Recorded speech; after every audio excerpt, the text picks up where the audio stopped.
ginekologi dengan topik pemeriksaan VT dan palpasi bimanual.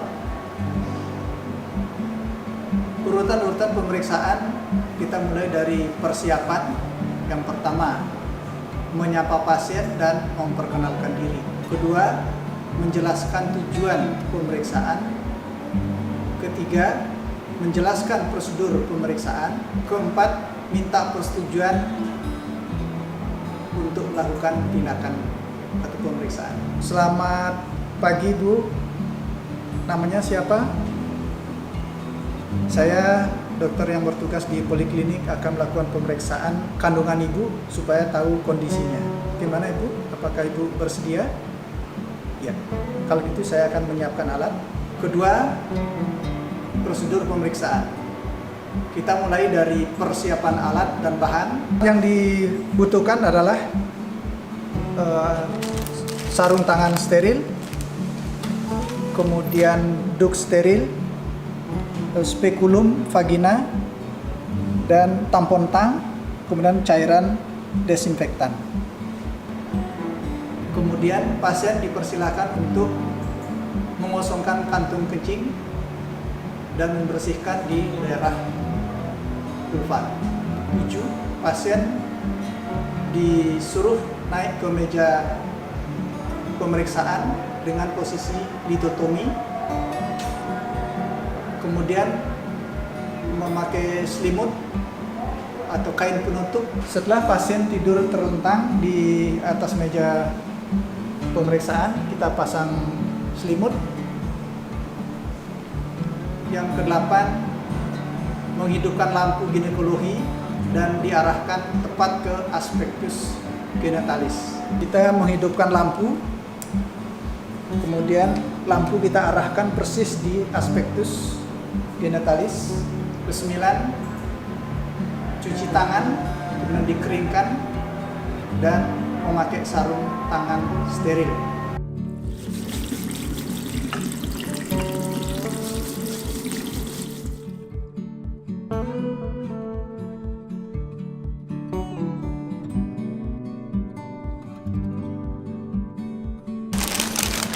Selanjutnya kita memakai sarung tangan steril.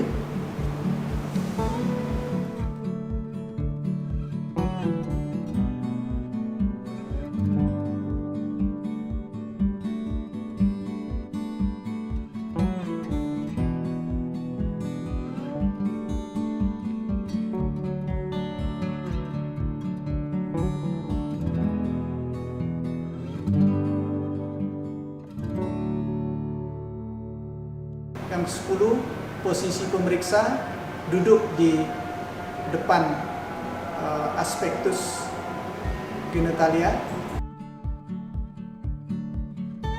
Terus selanjutnya kita akan mulai pemeriksaannya. Pemeriksaan dimulai dari pemeriksaan genitalia eksternal. Kita bersihkan terlebih dahulu dengan kasa steril daerah vulva dan introitus vagina, membersihkan di daerah vulva, dicelupkan ke larutan desinfektan.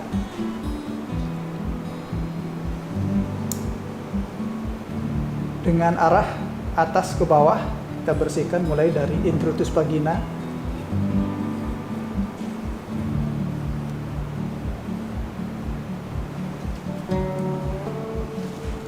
kemudian kita inspeksi vulva dan introitus vagina. Setelah di area vulva kita bersihkan, kemudian kita inspeksi di daerah vulva, mulai dari labianya, kemudian apakah ada fluor, ada darah, ataukah ada tanda-tanda keradangan, ataukah ada benjolan di daerah labia. Kemudian kita lihat juga apakah ada tumor di labia, misalnya di daerah Bartholin, kemudian adanya infeksi, adanya kondisi daripada uretra, apakah ada tanda-tanda infeksi, hiporemis atau udim daerah meatus uretra externus. Kemudian kita perhatikan juga himannya, apakah ada utuh atau tidak. Selanjutnya palpasi, kelenjar Bartholin, kelenjar Schenck, dan milking uretra. Setelah kita melakukan inspeksi di daerah vulva, kita akan melakukan palpasi. Palpasi pertama adalah kelenjar Bartholin, kiri maupun kanan, di dalam labium mayora. Kemudian palpasi kelenjar Schenck. Kemudian yang ketiga, milking uretra. Milking uretra, kita taruh tangan di daerah uretra, kemudian diurut ke depan. Apakah ada keluar sekret ataukah pus. Terus selanjutnya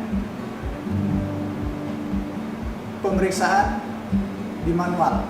Pemeriksa di dalam posisi berdiri, kemudian tangan kiri membuka labia, dan selanjutnya melakukan pemeriksaan dalam vaginal tusse dengan cara memasukkan dua jari telunjuk, jari tengah ke vagina, sedangkan tangan kiri melakukan palpasi di suprasimfisis. Setelah kita melakukan pemeriksaan inspeksi di palpasi, kita akan lanjutkan dengan pemeriksaan bimanual. Pertama, tangan kiri, ibu jari tangan kiri dan telunjuk tangan kiri membuka labia, kemudian dua jari tangan kanan, jari tengah dan telunjuk masuk ke dalam vagina. Kemudian setelah masuk, maka tangan kiri dipindahkan ke suprasimfisis. Kemudian mengevaluasi kondisi dinding vagina, kemudian mengevaluasi serviks uteri, mengevaluasi uterus, mengevaluasi adnexa parametrium kiri dan kanan, kemudian mengevaluasi cavum douglasi. Selanjutnya kita mengevaluasi dinding vagina, apakah ada tumor atau benjolan-benjolan lain. Kemudian selanjutnya kita mengevaluasi pursio atau serviks, mulai dari apakah permukaannya licin atau ada benjolan-benjolan, permukaan tidak rata. Kemudian kita adanya nyeri gerak pursio, kita gerakkan pursio ke kiri dan ke kanan, apakah ada nyeri atau tidak. Kemudian kita menentukan posisi uterus, apakah uterusnya antofleksi atau retrofleksi. Kemudian uterusnya di samping posisinya kita juga menilai konsistensinya. Kemudian nilai ukurannya, besarnya, apakah membesar atau tidak. Kemudian kalau membesar, ukurannya seberapa, konsistensinya bagaimana, apakah kenyal atau lunak, atau permukaannya rata atau berbenjol-benjol. Kemudian setelah menilai uterus, kita menilai adnexa kiri dan kanan, di mana jari telunjuk dan jari tengah tangan kanan kita arahkan ke adnexa kanan, kemudian tangan yang ada di atas simfisis kita juga arahkan ke geser ke kanan. Kemudian kita evaluasi adnexa kanan, apakah ada tumor atau tidak. Kalau ada tumor, kita evaluasi ukurannya berapa, konsistensinya bagaimana, apakah lunak atau padat atau kenyal. Kemudian apakah ada nyeri atau tidak, batasnya tegas atau tidak, atau apakah mobilitasnya bagaimana, apakah mudah digerakkan atau tidak. Kemudian setelah itu kita mengevaluasi adneksa kiri dengan cara yang sama. Kita arahkan ke kiri, kita menilai adanya tumor atau tidak dengan identitas yang seperti sama dengan yang evaluasi di adneksa kanan. Setelah pemeriksaan adneksa kiri dan kanan, kita melakukan pemeriksaan kafum-doglasi. Kedua jari tangan yang ada di dalam vagina kita arahkan ke kafum-doglasi, kita palpasi rasakan di daerah kafum-doglasi apakah ada tumor, apakah nyeri atau tidak, atau apakah kafum-doglasi menonjol atau tidak. Setelah itu kita keluarkan jari tangan kanan dan kiri dari vagina. Pemeriksaan bimanual sudah selesai, maka sekarang kita kedua tangan jari yang dimasukkan ke dalam uterus kita keluarkan. Kemudian diperhatikan di kedua jari ini apakah ada fluor, apakah ada darah dan sebagainya. Kemudian